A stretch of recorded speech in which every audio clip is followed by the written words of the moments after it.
Ready બધા હવે ચાલુ કરું છું રેડી આ બાજુ જુઓ બધા આ બાજુ જોજો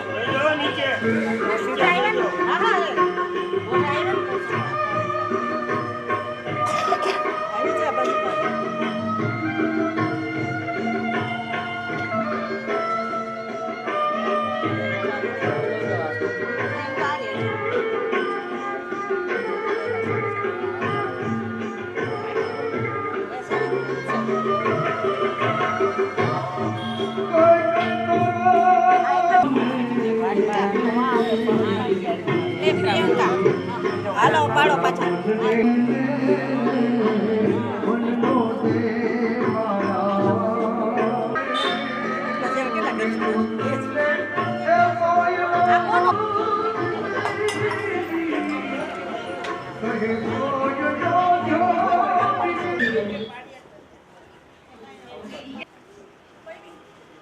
નીકળો થોડાક બહાર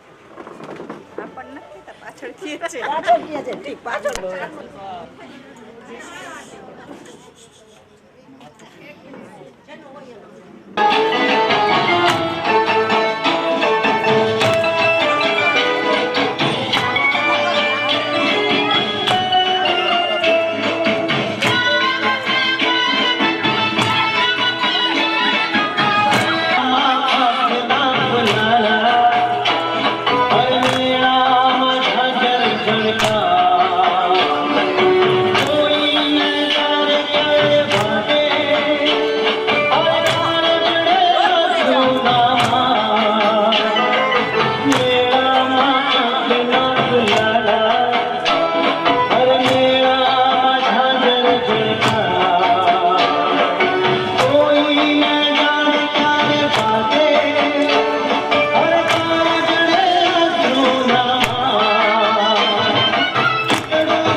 કહો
धारी बरनौ रघुबर विमल जस जो दायक फल चारि बुद्धिहीन तनु जानिके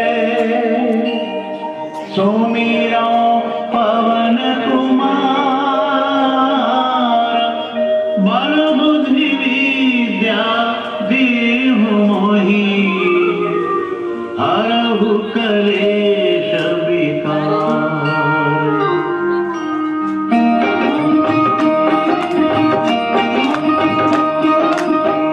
जय हनुमान ज्ञान गुण सागर जय कपीश तिहु लोक उजागर रामदूत अतुलित बल धामा अंजनी पुत्र पवन सुत नामा। जय सिया राम जय जय सिया राम।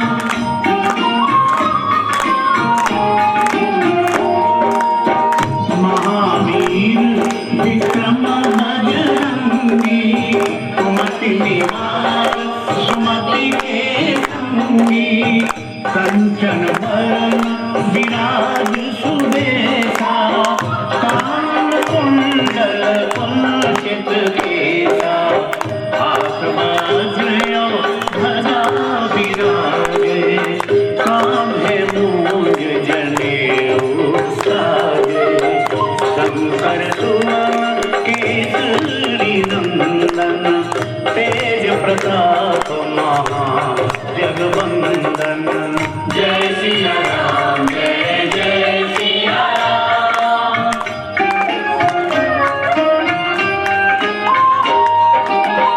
विद्यावान गुणी अति चातुर राम काज करिबे को आतुर प्रभु चरित्र सुनिबे को रसिया राम लखन सीता मन बसिया सूक्ष्म रूप धरि सियहि दिखावा विकट रूप धरि लंक जरावा भीम रूप धरि असुर संहारे रामचंद्र के काज संहारे।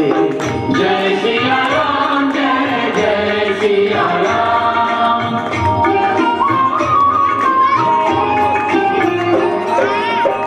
लाए संजीवन लखन जियाए श्री रघुवीर हर्षि उर लाए रघुपति कीन्ही बहुत बड़ाई तुम मम प्रिय भरतहि सम भाई सहस बदन तुम राजस गावे अस कहि श्रीपति कंठ लगावे सनकादिक ब्रह्मादि मुनीसा नारद सारद सहित अहिसा। जय सिया राम जय जय सिया राम।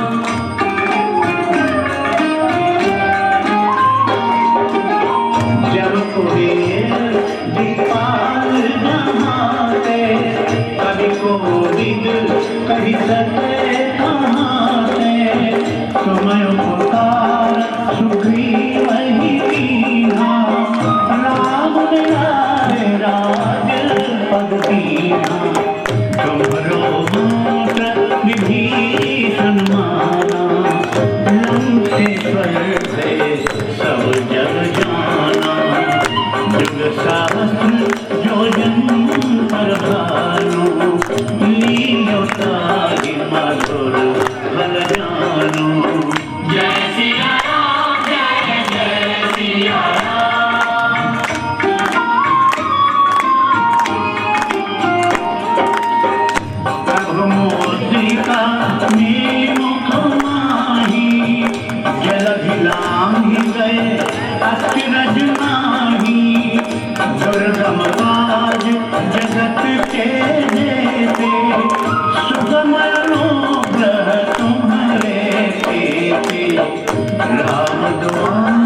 जगत का वो को डरना। जय सिया राम, जय जय सिया राम।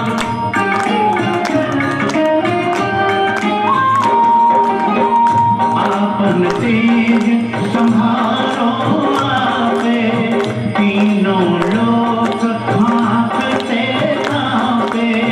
भूत पिशाच निकट नहीं आवे, महावीर जब नाम सुनावे। नासे रोग हरे सब पीरा, जपत निरंतर हनुमत वीरा। संकट से हनुमान छुड़ावे, मन क्रम वचन ध्यान जो लावे। जय सिया राम, जय जय सिया राम।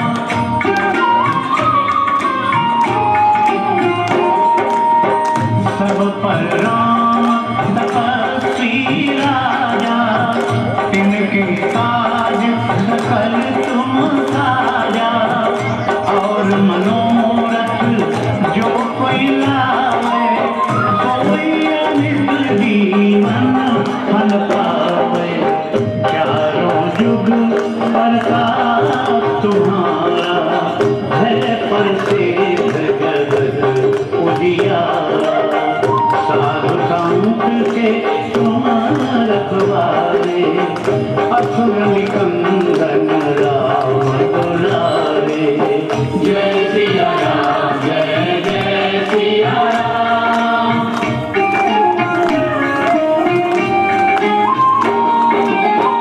अष्टसिद्धि नवनिधि के दाता, असबर दीन जानकी माता। राम रसायन तुम्हारे दाता, सदा हो रघुपति के दाता। तुम्हारे भजन राम को भावे, जन्म जन्म के दुख विसरावे। अंतकाल रघुबर जाई, जहाँ जन्म हरि भक्त कहाई। जय सिया राम, जय जय सिया राम।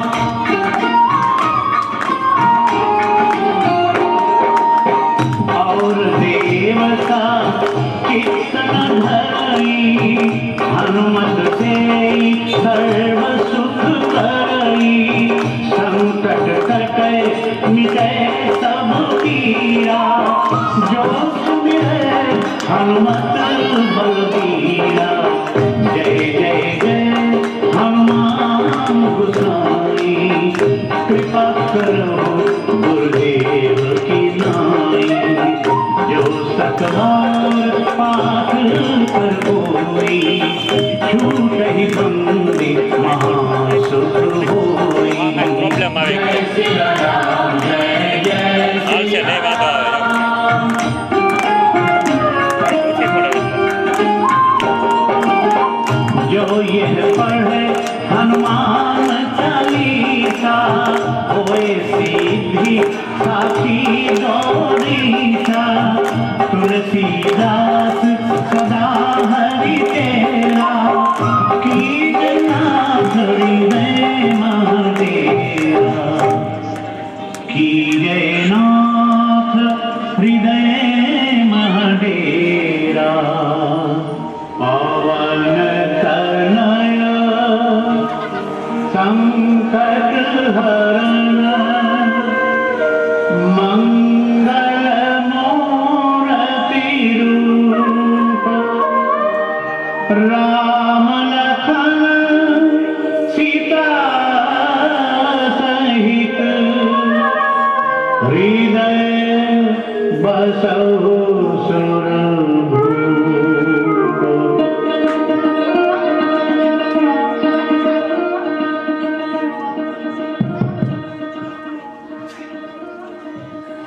आज की છે નવમ દિવસની આ હનુમાનજીની અદ્ભુત કથામાં કિડવાઈનગરના સર્વે મારા કુટુંબીજનો આમંત્રિત મહેમાનો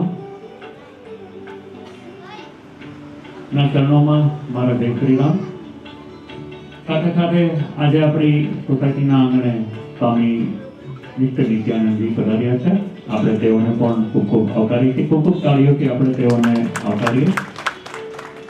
હું વિનંતી કરીશ શ્રી ઘનશ્યામભાઈને કે તેઓના વરદ ભગવાન શ્રીના ચરણોમાં પુષ્પમાલા અર્પણ કરી તેઓ પુત્ર રામચંદ્ર ભગવાન કી જય, ઉમાપતિ મહાદેવ કી જય, ગજાનન ગણપતિ મહારાજ કી જય, પવન સુત હનુમાનજી મહારાજ કી જય.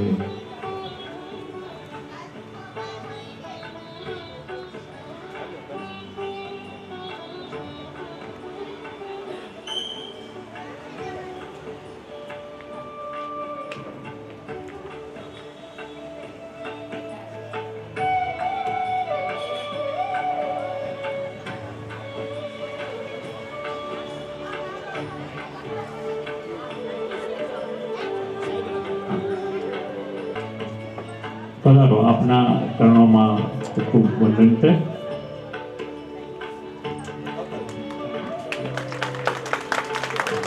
અને ગજેન્દ્રભાઈની અને સ્વામીજીને પણ ગજેન્દ્રભાઈની ઈચ્છા છે કે આપણે ઘનશ્યામભાઈને પણ આપણે આ સન્માન નિશાલ અર્પણ કરીએ. સિયાવર રામચંદ્ર ભગવાન કી જય, પવન સુત હનુમાનજી મહારાજ કી જય.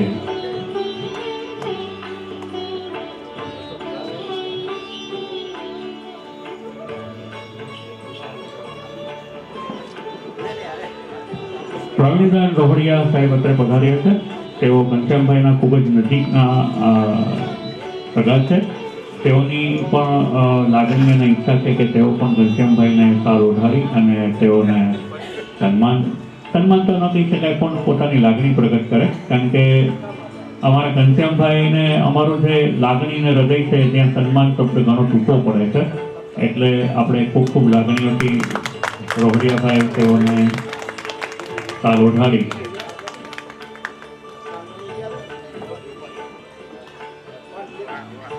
સિયાવર રામચંદ્ર ભગવાન કી જય.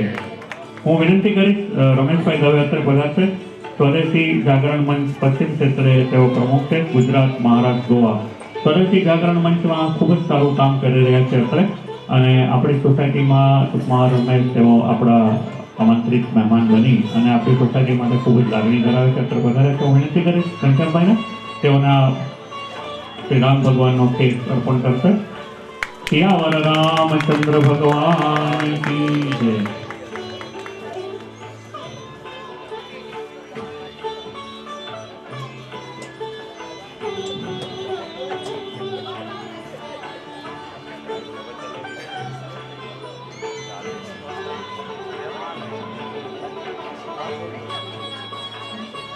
સુરેશભાઈ સેતાના સાડા સાહેબ દિનેશભાઈ કાસરાણી પણ અત્યારે પધાર્યા છે. તેઓને પણ વિનંતી.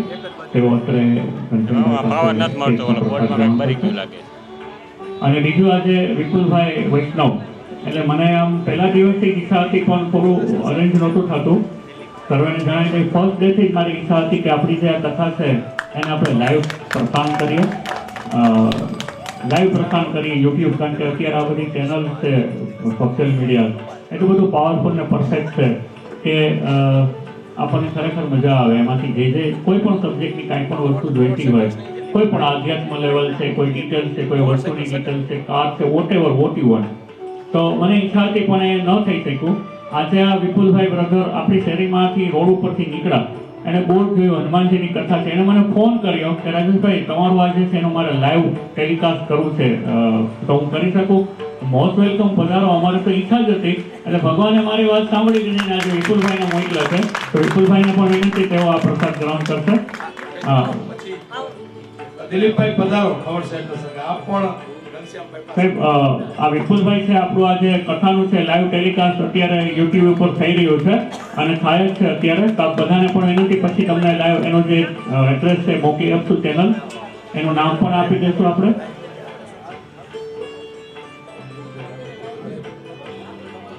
ઓકે.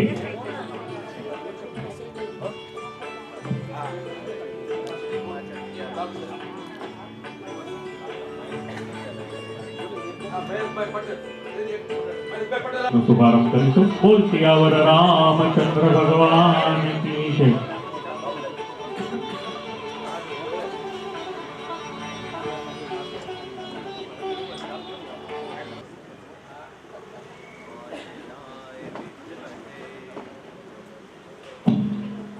वायुपुत्र धीमहि तन्नो हनुमंत प्रचोदयात्. नमस्कार, जय हनुमान.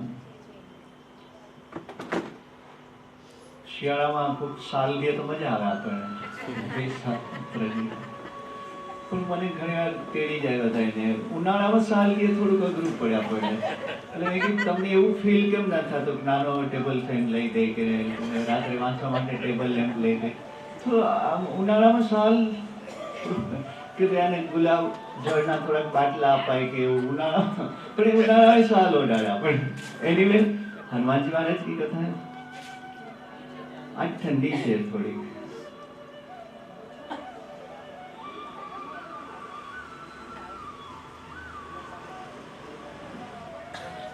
જીવનની અંદર જે ત્રણ પ્રકૃતિથી માણસ જીવે છે, રાવણ, કુંભકર્ણ અને વિભીષણજી. એક સત્વનું પ્રતીક છે, એક રજસ અને એક તમસ. કથાના પાત્રો તો આપણને યાદ રાખવા માટે હોય છે, બાકી અહંકાર રૂપી રાવણ દરેકના મનની અંદર હંમેશા હોય છે. હજારો વર્ષથી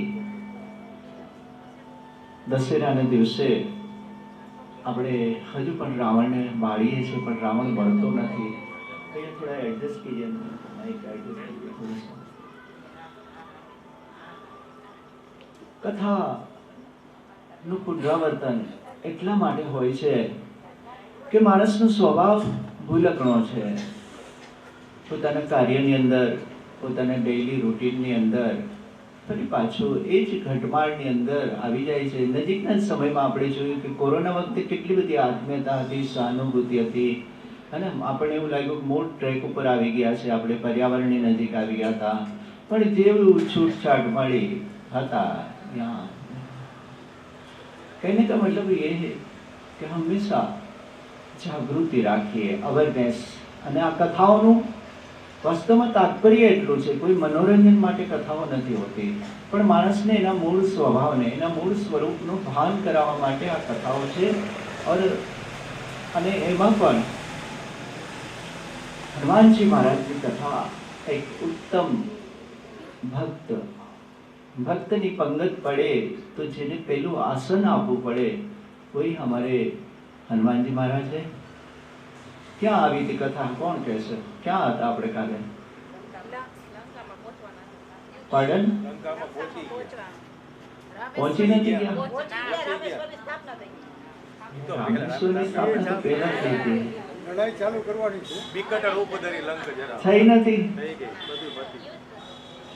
અટેક નથી કર્યો રામના સૈન્ય? Okay, nice. મતલબ ખબર તો પડે ને કે આ દૂધ દોણામાં જાય છે કે નીચે ઢોળાય છે, આપણને ખબર તો પડે. યાદ તો મતલબ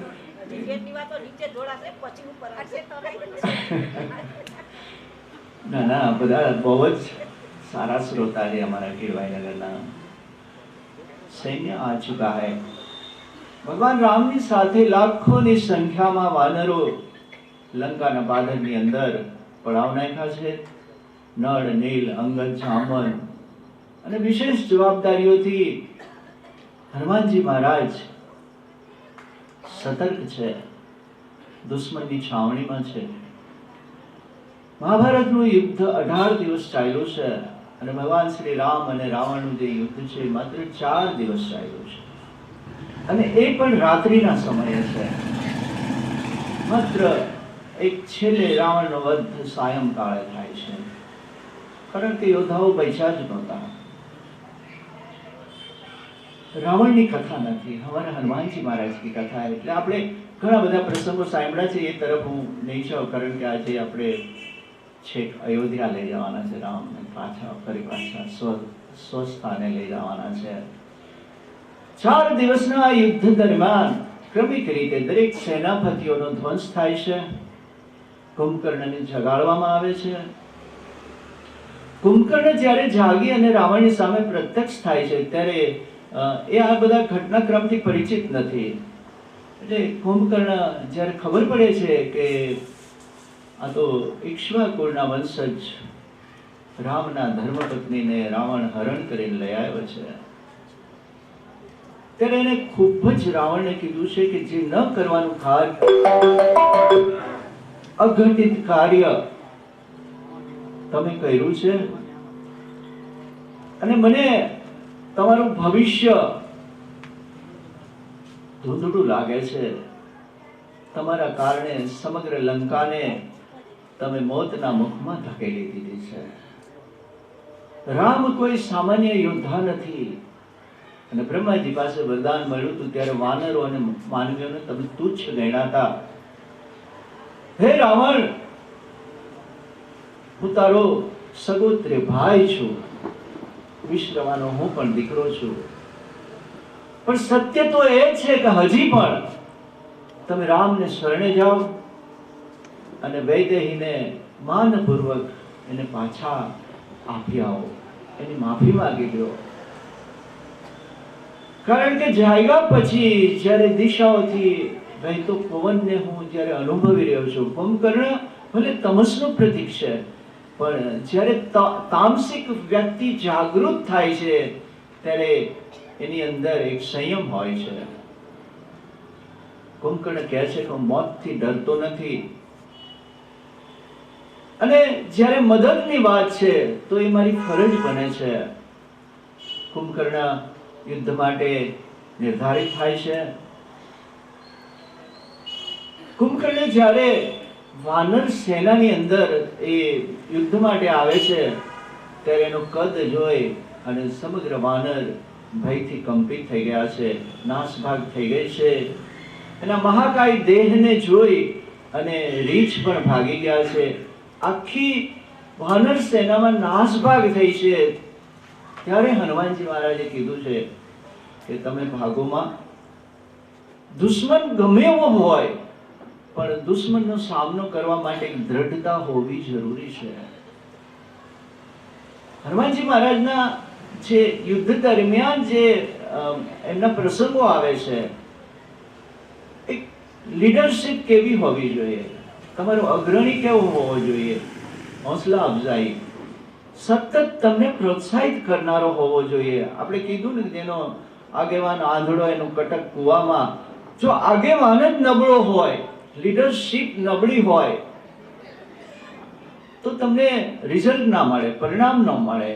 અને હનુમાનજીને તો પરિણામ જોતું હતું. એને તો લંકાને ધ્વસ્ત કરવી હતી, રાવણને ધૂળ ચાટતો કરવો હતો. એક સંકલ્પ લઈને નીકળ્યા હતા હનુમાનજી મહારાજ. એટલે બધા વાનરોને ફરી પાછા ભેગા કર્યા કે મેં હું ના, તમે ડરોમાં, એનો સામનો તમારે નથી કરવાનો. અંગદ છે, હું છું, સુગ્રીવ છે, જામવંતજી છે, તમે નાસભાગ કરોમાં. અને બધા વાનરો જોવે છે એમ હનુમાનજી મહારાજે એ પર્વત ઉપરથી ત્રિકૂટ પર્વતની એક વિશાળકાય શિલા લઈ અને કુંભકર્ણનો સામનો કર્યો છે. કુંભકર્ણની છાતી પર જ્યારે એ શિલા લાગે છે ત્યારે કાંકરી કોઈને મારી હોય એવું એનું કઈ ફેર નથી પડતું. કુંભકર્ણને આખો દિવસ, આખી રાત્રિ યુદ્ધ ચાલે છે. નિશાચર છે. રાત્રિ દરમિયાન એની તાકાત બેવડાઈ જતી હોય છે, એની શક્તિ બે ગણી થઈ જતી હોય છે. એટલે નિશાચરોએ રાત્રિ દરમિયાન આ યુદ્ધ કર્યું છે. કુંભકર્ણે પાછલા પ્રહરની અંદર બધા યોદ્ધાઓ થાકી ગયા છે અને છેવટે ભગવાન શ્રી રામે કોદંડ ધનુષ્ય હાથમાં લીધું છે.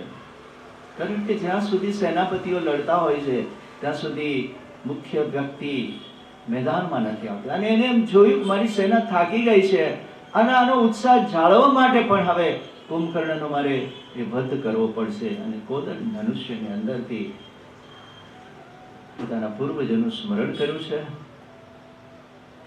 માં કૌશલ્યાનું સ્મરણ કર્યું છે.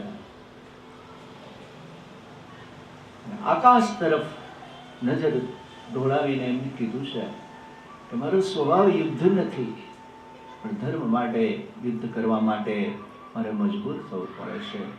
સામે વિશ્રવા ઋષિનો દીકરો છે, ખોડિયું બ્રાહ્મણનું છે. મને માફ કરજો મારા પૂર્વજો, પણ જ્યારે કટોકટીનો કાળ હોય, સામે જ્યારે પડકાર હોય, ત્યારે ધર્મ કહે છે કે તમારે કોઈનો વધ કરવો એ પાપ નથી. મનોમન પોતાના પૂર્વજોનું સ્મરણ કરી અને ભગવાન શ્રી રામે એક પછી એક બાણ છોડી અને પહેલા એક ભુજા, બીજી ભુજા, એક પગ, બીજો પગ, અને એનું જ્યારે ઢૂંઢ નીચે પડ્યું છે ત્યારે સમંદરની અંદર મોજાઓ ઉઠા છે અને આકાશમાંથી દેવતાઓએ પુષ્પ વૃષ્ટિ કરી છે. અને શ્રી રામ જય રામ જય જય રામ, શ્રી રામ જય રામ જય જય રામ, ઘોષ, એનો ધ્વનિ, વાનરોની અંદર એક ઉત્સાહની એક ઉર્જા આવી ગઈ છે. અને સમગ્ર વાનર સેનાઓ કિકિયારીઓ કરતા વૃક્ષ ઉપર દોડતા, કોઈના હાથમાં લાઠી છે અને કુંભકર્ણનું રૂંઢ જ્યારે પડે છે અને દોડતું સમુદ્રના કાંઠે આવીને જોવે છે. કુંભકર્ણને પડતો જોઈ અને બાકીના રાક્ષસો એની મેળાએ ભાગી ગયા છે અને ભાગતા દુશ્મન ઉપર પોતાનો વિજય હાસિલ થયો હોય એ રીતે નાના નાના વાનરોએ કંઈક ને કંઈક લઈને રાક્ષસોને મારવા દોડી રહ્યા છે, કારણ કે કુંભકર્ણ મરાયાનો આ આનંદ હતો. એ જ રીતે બીજા યોદ્ધાઓ પણ મરાતા જાય છે. રાવણ માનસિક રીતે વિચલિત થઈ ગયો છે કે કુંભકર્ણ જેવા ભાઈને, ઇન શોર્ટ આલ્સો કથા, મારે કેટલાય ઘણા બધા યોદ્ધાઓને મારવાના છે, એક પછી એક ઇન શોર્ટ આલ્સે. નકર તો શું એક એપિસોડ આખો હું પૂરો કરતો. કુંભકર્ણને મારવા મારો એક આખો એપિસોડ હતો, ચીટીપેલ ઉપર જ્યારે હનુમાન કથા હાલતી હતી. પણ અહીંયા આપણી પાસે સમયની પાબંદી છે, તો જ્યારે રાવણને આ ખબર પડે છે કે મારો ભાઈ કુંભકર્ણ મરાયો છે અને વહેલી સવારે એ લંકાની પ્રાચીર ઉપરથી જોયું છે, તો લંકાના મુખ્ય દરવાજાની સામે એ કુંભકર્ણનું ઢૂંઢ પડ્યું હતું અને અડધું અંગ સમંદરની અંદર છે, અડધું લંકાના ગઢના એ બારણા પાસે છે અને પોતાના પુત્રનો હત્યા થઈ છે. રાવણ અંદરથી દ્રવી ઉઠ્યો છે અને એને એવું લાગ્યું છે કે હવે મારે ઇન્દ્રજીતને યુદ્ધના મેદાનમાં ઉતારવું પડશે. સ્વર્ગમાં જઈ અને ઇન્દ્રને જે હરાવી શકે છે, જેની પાસે વજ્ર છે અને જેની પાસે ઐરાવત જેવું એક પ્રાણી છે જેની ઉપર બેસીને ઇન્દ્ર યુદ્ધ લડતો હતો, એ ઇન્દ્રને હરાવનાર ઇન્દ્રજીતની પાસે રાવણ જાય છે. અને જે કુંભકર્ણે શબ્દો કીધા હતા એ જ શબ્દો ઇન્દ્રજીત કહે છે કે હે પિતામહ, તમે જ્યાં સુધી ધર્મને અનુસરી અને શાસન કરતા હતા ત્યારે લંકા જુદી હતી. વાસ્તવમાં રાવણનો પૂર્વાર્ધ છે અને ઉત્તરાર્ધ છે. રાવણનો પૂર્વાર્ધ બહુ સુંદર છે. આપણે અગાઉ પણ કહી ગયા કે ચારે વેદોનું એને સંકલન કર્યું છે. વેદોની ઋચાઓ તો વહેંચાયેલી હતી, પણ તમામ વેદોની જે ઋચાઓ સંકલન કરીને આજે જે ચાર વેદ આપણે જોવા મળે છે એ રાવણના કારણે છે. રાવણ આટલો વિદ્વાન છે. એટલે ઇન્દ્રજીત કહે છે કે હે તાત, તમે જ્યાં સુધી ધર્મને અનુસરી અને શાસન કરતા હતા ત્યાં સુધી લંકાનું ભવિષ્ય ઉજ્જવળ લાગતું હતું, પણ જ્યારથી તમે એક કુમાર્ગે અને અધર્મની રાહ પકડી છે, તમને ખોટું દિશા સૂચન કરનારા તમારા મિત્રોએ તમને ગેરમાર્ગે દોર્યા છે. ઘણીવાર મારી માં મંદોદરીએ તમને રોક્યા છે, પણ તમે સતમાર્ગ છોડી અને અધર્મનો માર્ગ લીધો છે. એની સાથે સાથે અમારે મન ન હોવા છતાં પણ તમારે યુદ્ધમાં જોડાવવું પડે છે, કારણ કે ગમે એમ તોય તમે અમારા એક રાહબર છો, પિતા છો. ઇન્દ્રજીત પણ કહે છે, ઇન્દ્રજીતે પણ છેલ્લે કીધું હતું કે તમે સીતાજીને સોંપી દીધો. વિનાશ કાળે વિપરીત બુદ્ધિ, રાવણ કોઈનું માનતા નથી. મંદોદરીએ એટલી ભાર વિનંતી કરી છે કે તમે જે અશોક વાટિકાની અંદર જે સ્ત્રી લાવ્યા છો ને સાક્ષાત જગદંબા છે. એક સતીત્વને, એક પતિવ્રતા સ્ત્રીને જે મનની અંદર ઉર્મિઓ હોય, અને હું સીતાને જોઉં છું ત્યારે મને હંમેશા એના પ્રત્યે એક એમના દર્શન કરવાની ઈચ્છા થાય છે. હું ચોરી છુપીથી ઘણીવાર સીતાના દર્શન કરવા ગઈ છું. સીતાનું સ્વરૂપ કેવું હતું, અદ્ભુત રીતે વાલ્મીકીજીએ વર્ણન કર્યું હતું. જેમ ધૂમ્ર શેરોની અંદર એક અગન રેખાનો લીસોટો હોય એવો મ્લાન વદન છે, ચારે બાજુ એક શોક વિષાદની ધૂમ્ર શેર જેની મુખારબિંદ ઉપર છે, પણ એની આંખો, એની કીકીઓ અને એની જે ચહેરાની કાંતિ છે એક અગ્નિ શિખા જેવી છે. એના વર્ણન કરે છે રાવણની સામે કે હજુ પણ તમે એને એ માનભેર ફરી પાછા રામને સોંપી દો. ઇન્દ્રજીતે પણ આજ કીધું છે, પણ રાવણ જેનું નામ અહંકારની અંદર ભરેલી આસક્તિના કારણે રાવણ કોઈનું માનવા તૈયાર નથી.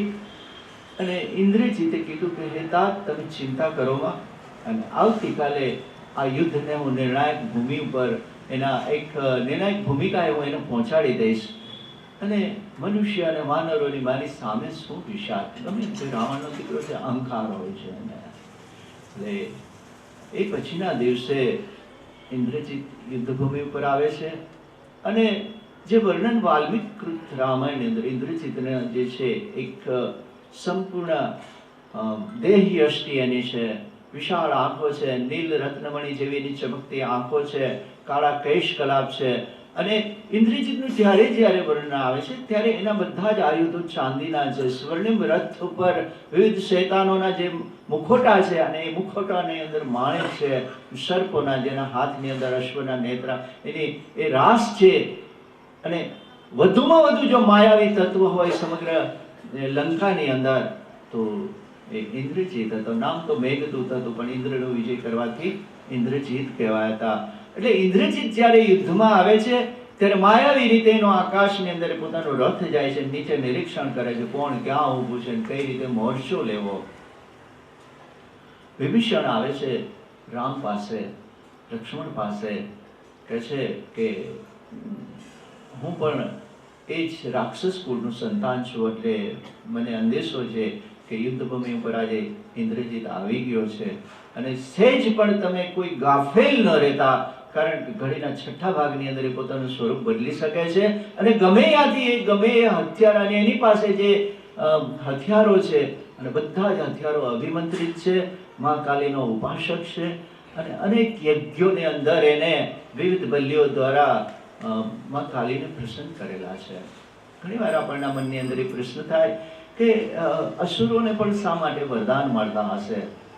પણ સ્વાભાવિક છે કે જે મહેનત કરે છે એને પરિણામ મળતું હોય છે. અસુર પણ સાધનાની અંદર એ પોતાનો એટલો સમય એને વ્યતીત કરે છે. રાવણ વર્ષો સુધી એને તપ કરેલું છે, અને તપના પ્રભાવે દેવતાઓની ફરજ બને છે કે એમને ઈચ્છિત વરદાનો મળે છે. એટલે આ જે મહાકાલી છે, કે આપણે જે 10 મહાવિદ્યા છે કે 9 દુર્ગા છે, તો એમની તો કોઈ પણ ઉપાસના કરી શકે, અને ગમે એ ઉપાસના કરશે તો જે પોતાનું એક સહૃદય જ્યારે ઉપાસના કરે છે તો દેવ તો કોઈને પણ પ્રસન્ન થઈ શકે છે, કે આ અસુર છે કે આ સત્પુરુષ છે. એવું દેવતાઓનું મન તો સમગ્ર કોટી એક સમાનની હોય છે. પશુ કોટી એના માટે એ જ છે, દેવત્વ પણ એ જ છે. અને તમે જુઓ કે આમ જોવા જઈએ તો આ તો એક સત્વ અને અસુરનો સંગ્રામ હજારો વર્ષથી ચાલતો આવે છે. દેવાસુર સંગ્રામની ઘણા બધા દેવી ભાગવત હોય કે મહાભારત હોય કે શિવપુરાણ હોય, તો દરેક વખતે આ સંઘર્ષ છે, પ્રતિકાત્મક છે. વસ્તુમાં આપણા જીવનના સંઘર્ષના એક પ્રતિકો છે. આખા દિવસની અંદર આપણે અંતર્દ્વંદ કેટલો કરતા હોઈએ છીએ. આખા દિવસ અંદર આ સુર અને અસુરનો સંગ્રામ તો સતત ચાલતો હોય છે. ઘણીવાર આપણને ખબર છે કે આ સત્ય છે, છતાં પણ આપણે એને અનુસરી નથી શકતા હોતા. દેવાસુર સંગ્રામ બહારની અંદર જ લડાતો હોય છે, પણ કથાના તત્વ દ્વારા આપણને આ યાદ કરવામાં આવે છે. અને અહીંયા ઇન્દ્રજીત યુદ્ધના મોરચાની અંદર આવ્યો છે, અને પોતાના એ માયાવી રથ દ્વારા સમગ્ર સેનાનું નિરીક્ષણ કર્યું છે. અને એક બધા જોવે છે કે કોઈ દેખાતું નથી, છતાં પણ આ અવાજ રથનો ક્યાંથી આવે છે? આ ઘોડાની ચીચિયારો ક્યાંથી સંભળાય છે? બધા આકાશવાણી જોવે છે પણ આકાશમાં કંઈ દેખાતું નથી. અને ઇન્દ્રજીતનું આજે એકમાત્ર એમનું અનુસંધાન રામના ભાઈ લક્ષ્મણ હતા. અને એને એમ લાગ્યું છે કે રામનું સમગ્ર એનું વીરતા, એનું ધૈર્ય, એનું અસ્તિત્વ કંઈ પણ હોય તો એ લક્ષ્મણ સાથે જોડાયેલું છે. માં સુમિત્રા નંદન લક્ષ્મણ 14 વર્ષથી આંખનું મટકું નથી માર્યું અને રામને ક્યારેય એને મોરચે લાવવા નથી દીધા. એને કીધું કે બડે ભૈયા આપ રહીએ, મેં હું. અને લક્ષ્મણ શેષનો અવતાર એટલે ક્રોધાગ્નિથી પ્રજ્વલિત આખું એનું વ્યક્તિત્વ છે.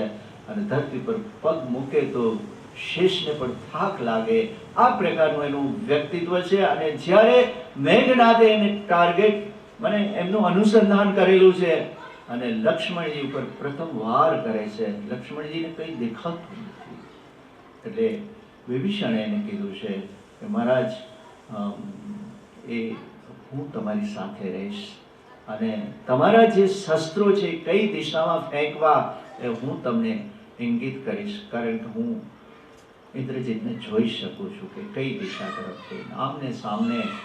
એટલે લક્ષ્મણજી એને પડકાર ફેંકે છે કે એક કાયરની માફક, હે ઇન્દ્રજીત, તો યુદ્ધ શું કામ કરસ? તું માયાવી છો, પણ તારામાં જો તાકાત હોય તો મારી સામે પ્રત્યક્ષ થા. અને આ પડકાર સાંભળી અને ઇન્દ્રજીત પ્રત્યક્ષ થાય છે. રાક્ષસના સ્વરૂપે પોતાના રથ ઉપર એ હવાની અંદર દેખાયો છે અને હાથમાંથી રહેલા એક બધા જ અભિમંત્રિત શસ્ત્રો એક પછી એક વાર લક્ષ્મણ ઉપર કરતા જાય છે. આજનું યુદ્ધ એક નિર્ણાયક તબક્કે પહોંચ્યું છે. બધા વાનરો આ યુદ્ધને જોઈ રહ્યા છે. લક્ષ્મણજી મોરચો સંભાળ્યો છે. બીજા રાક્ષસોની સામે નાના મોટા વાનરો, સુગ્રીવ, નળ, નીલ, જામવંતી તમામ મોરચાઓ સંભાળીને યુદ્ધ લડી રહ્યા છે. અને બરાબર ઇન્દ્રજીતે નક્કી કર્યું હતું કે આ સુમિત્રા નંદન એને પડકારે છે કે લક્ષ્મણ સાવધાન, આજે તારા મૃત્યુનો ઘંટ વાગી ગયો છે. તે મારા કાકા કુંભકર્ણને માર્યો છે, પક્ષપાત કરીને મારા ઘરની અંદર ફૂટ પાડી અને મારા કાકા વિભીષણને તમારા તરફી કરી લીધેલો છે. તારી સાથે રહેલા વાનરને મારા પિતાની લંકાને સળગાવી દીધી છે. પણ આજ આ લક્ષ્મણ ધરતી પર રહેશે નહીં. અને એને જે ઘાત કર્યો છે, એક અભિમંત્રિત શાંગ આકાશની અંદરથી ફેંકી અને લક્ષ્મણ છાતી વીંધી નાખી છે. ધરતી પર લક્ષ્મણજી મૂર્છિત થઈને પડ્યા છે. આખી સેનાની અંદર સન્નાટો વ્યાપી ગયો છે, કારણ કે તે નાયક છે, સેના નાયક છે, સેનાનું મુખ્ય બળ છે. લક્ષ્મણજી જ્યારે ધરતી પર એ સાંગના પ્રહારથી નીચે પડે છે ત્યારે રામને तमन्ना આવ્યા છે. बात तो हमें हनुमान जी महाराज की करनी है, पर प्रसंग છે રામ વિલાપ કરે છે. હનુમાનજી મહારાજ આવે છે અને એમને ખભા ઉપર હાથ રાખે છે કે તમે હે શ્રદ્ધેય રામ, જ્યાં સુધી આ ધરતી પર વાયુપુત્ર હનુમાન જીવે છે ત્યાં સુધી તમારે શોક કરવાની કોઈ જરૂર નથી. વિભીષણ આવે છે, બધા ઘેરી વળે છે લક્ષ્મણજીને, આજુબાજુ બધા ચિંતિત છે. માત્ર સભાન અવસ્થાની અંદર એક વિભીષણ અને હનુમાનજી છે, બધા કલ્પાંત કરે છે. અને વિભીષણે કીધું કે રઘુકુળ ભૂષણ રામ, લંકાની અંદર સુષેણ નામના જે વેદ છે એ જ માત્ર હવે લક્ષ્મણજીને જીવાડી શકે એમ છે અને એના માટે સંજીવનીની જરૂર પડશે. હનુમાનજી મહારાજ એમને પૂછે, કારણ કે હનુમાનજી મહારાજ તો એક એક શેરી, ચૌટા, ચોક પહેલેથી એક સ્પાય, એક જાસૂસની જેમ ત્યાં જઈને બધું જોઈ આવ્યા હતા. અને વિભીષણ એને કહે છે કે આ દિશાની અંદર આ ઘર છે એ સુષેણનું છે. અને ઘડીના વિલંબ કર્યા વગર ઘટના રાત્રે બને છે, રાત્રિના પ્રથમ પ્રહરે આ ઘટના બની છે. અને હનુમાનજી મહારાજ એક ક્ષણનો વિલંબ કર્યા વગર સુષેણને ઘેરી જાય છે, એમને જગાડે છે અને ફરી પાછા યુદ્ધના મેદાનમાં લઈ આવે છે. સુષેણ આવે છે, જોવે છે તો લક્ષ્મણજીને જે મૂર્છા છે એના અચેતન અવસ્થાની અંદર છે, આપણે જેને કોમા કહીએ છીએ. તો અચેતન અવસ્થાની અંદર લક્ષ્મણજીને જોવે છે, નાળી હાથમાં લીધી છે અને વિભીષણને કહે છે કે ભૈયા अगर संजीवनी है तो लक्ष्मण जी बच सकते हैं।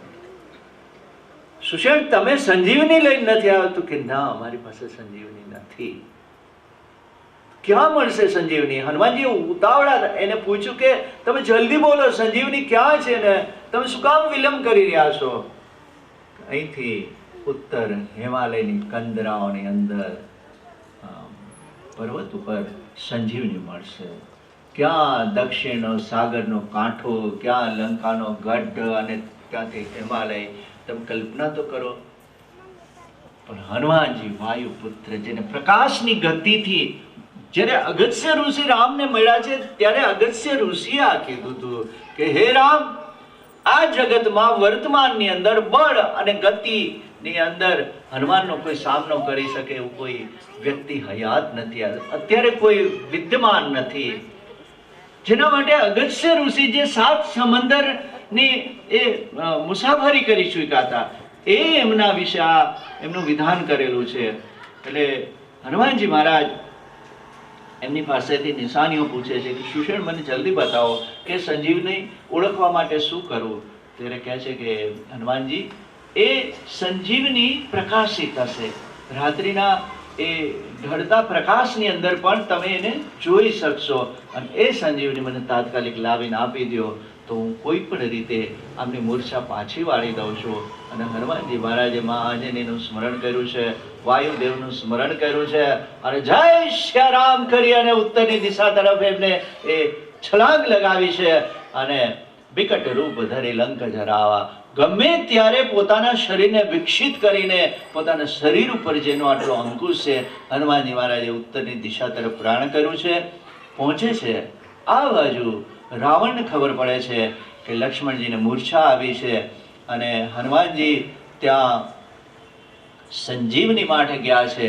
એટલે જુઓ, આપણે અગાઉ પણ ઘણીવાર 8 દિવસમાં વાત કરી કે તમે એક રામના એક ધ્યેય માટે એક રામના કામ હાથમાં લ્યો, એક સત્કાર્ય હાથમાં લ્યો તો ઘણી બધી આડસો આવશે, તમારી ખસોટી થઈ જશે, તમને વિઘ્નો આવે રાખશે. કારણ કે ઈશ્વર હંમેશા ઈચ્છે છે કે આની અંદર કેટલું એ સમર્પણ ભાવ છે. અગર અધૂરું મૂકે જવા દો ને, હાલ છે હવે આટલું નથી તો હાલ છે, જે હાલ છે કરે ને ભગવાને પછી હાલ છે હવે આને તો, હે ને? એટલે એવું ના હોવું જોઈએ. હનુમાનજી મહારાજ એવી નિષ્ઠા કે સામે ભલે ને ગમે એટલું દૂર હોય પણ મારો રામ હારે છે, મને મારી માના આશીર્વાદ છે, હું વાયુનો દીકરો છું. એક પોટેન્શિયાલિટીની ખબર પડી ગઈ હતી. જામવંતે કીધું હતું ને, ચૂપ સાધી રહ્યો બલવાના. એ હનુમાન તું શું કામ ચૂપ છે? તારામાં દેવતાઓએ આપેલા વરદાન છે. અને હનુમાનજી સવાલતાપૂર્વક ઉત્તરની દિશામાં ગયા છે. આ બાજુ રાવણે એક કાલનેમી નામના એક રાક્ષસને કીધું છે જા અને કોઈ પણ રીતે હનુમાનને સંજીવનીથી તું દૂર રાખજે, ને સંજીવની ના લે એવી કોશિશ કર. તું કોઈ પણ રીતે સૂરજ ઉગે, કારણ કે સુષેણે એને એક અવધિ આપી દીધી કે સૂરજનું પહેલું કિરણ આ બાજુ આવશે ને અહીંયા એમનું જીવન દીપ ઉજાઈ જશે, આટલું એને ડેડલાઈન આપી દીધી હતી. મહાન વૈદ્ય છે સુષેણ. હનુમાનજી મહારાજ ત્યાં જાય છે અને કાલનેમી નામના યોગી સરસ મજાની દાઢીને અને આશ્રમને વેશધારીઓનો કોઈ તૂટો નથી આજે પણ. અને વેશધારીઓના વેશ જોઈને ક્યારેય તમે એની અંદર ફસાતા નહીં. કારણ માં જાનકી શું કામ ને એની પર વિશ્વાસ કર્યો તો વેશધારી હતો. તો આજે પણ વેશધારીઓનો તૂટો નથી સમજમાં. તો આપણે ત્યાં જોઈએ દરેક વર્તમાન પત્રની અંદર આવે છે કે એકના ડબલ કરવામાં, માજી તમારી બંગડીઓ લાવો એમ કે અમે ઉજાડી દઈએ ને માજી તમે આ બાજુ ન જતા. આવા કિસ્સાઓ રોજાના આપણે છાપામાં વાંચીએ છીએ. તો આ વેશધારીઓ કરતા હોય છે. બધું વેશધારીઓથી હંમેશા દૂર. કાલનેમી એક વેશધારી બની અને હિમાલયની કંદરામાં સરસ મજાનો આશ્રમ અને બધું એ વ્યવસ્થિત રીતે બેઠો છે. હાથમાં બેરખો અને ધ્યાન તો પગલોય કરતો હોય છે પણ એનું ધ્યેય માટલામાં હોય છે. એટલે બેરખો હાથમાં હોય તો માની ન લેવાનું બધા. એ તો કાલનેમી ત્યાં છે. હનુમાનજી મહારાજને થોડી તૃષા લાગી છે એટલે એમને કીધું કે મહાશય આપ તો અહીંયા બિરાજમાન છો, મને તરસ લાગી છે, આ તળાવમાં હું પાણી પી શકું, આ સરોવરમાં પાણી પી શકું? હનુમાનજી મહારાજ પાણી પીવા જાય છે. જો તમે બે વાત છે, એક તો રામનું કાર્ય કરશો ત્યારે વિઘ્ન પણ આવશે અને એની સાથે સાથે તમે નહીં ધાર્યું હોય ત્યાંથી તમને સહાય પણ મળશે, તમને હેલ્પ મળી જશે. મને કુંદનિકાબેનનો એકવાર કુંદનિકા કાપડિયા લેખિકા હતા આપણા ગુજરાતના, 7 પગલા આકાશમાં જેને લખેલી, તો એમનો એક પત્ર મેં જીવની જેમ સાંચ્યો છે. નંદીગ્રામ હું જવાનો હતો તો મને એ સેન્ટેન્સ એટલું કહ્યું છે એમનું કે તું અહીંયા આવ, અહીંયા ન દેખાતા અસ્તિત્વનો ભય છે પણ અજ્ઞાતના આશીર્વાદ પણ છે. આપણું જીવન કેવું છે, હે ને? ફિલ્મ વક્તનું એક ગીત હતું, આગે ભી જાને ન તું પીછે ભી જાને ન તું. એમાં એક સરસ હતી પંક્તિ કે અનદેખી બાહોને હમ સબકો ઘેરા હૈ. એક અજ્ઞાતનો ભયની વચ્ચે આપણે જીવીએ છીએ. હંમેશા એક ભય રહે છે મનની અંદર, સુષુપ્ત ભય રહેતો હોય છે. તો અહીંયા હનુમાનજી મહારાજને પરાસ્ત કરવા માટેના તમામ પ્રયત્નો થઈ રહ્યા છે. એની સાથે સાથે એક અજ્ઞાતના આશીર્વાદ પણ છે. જેવા સરોવરમાં જાય છે એટલે મગરમચ્છ છે એનો પગ પકડ્યો છે, ખેંચી જાય છે.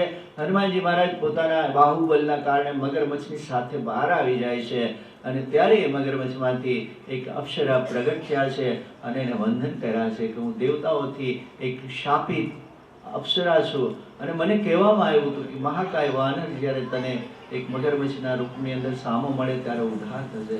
તમે જુઓ તો ખરા હનુમાનજી મહારાજે કેટલાનો ઉદ્ધાર કર્યો છે. આપણે શરૂઆતથી જ્યારે કેસરી એને વિદાય આપી હતી, વાયુદેવે જ્યારે એને વિદાય આપી હતી ત્યારથી માંડીને તમે જુઓ કે કેટલા પાત્રો, એમાં મેં થોડાક તો નથી લીધા. તો હનુમાનજી મહારાજ મુક્તિદાતા છે. જો તમે શાપિત શ્રીમદ ભાગવતની અંદર ભગવાન કૃષ્ણ જ્યારે બાલ એમની લીલા છે તો કેટલાના શકાસુરને, બકાસુરને, પૂતનાજીને દેવત્વની હંમેશા એક અનુભવ એમની એ હોય છે ઓળખ કે જે શાપિત લોકો છે એને એની મુક્તિ અપાવતા હોય છે.